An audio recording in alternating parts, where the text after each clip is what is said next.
Santa Fe freight train in Tennessee. Like that flatbed cowboy stacking U.S. steel on a 3-day haul. Rolls and rails under their feet. Yeah, that sounds like a first-class thing on the plains of Oklahoma.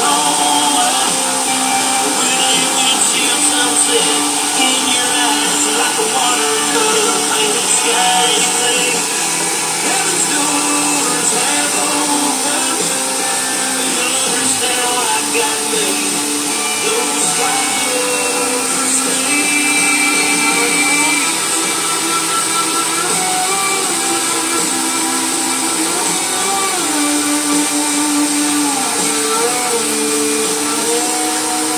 Take a ride across the Badlands. Feel that freedom on your face. Breathing on that open space.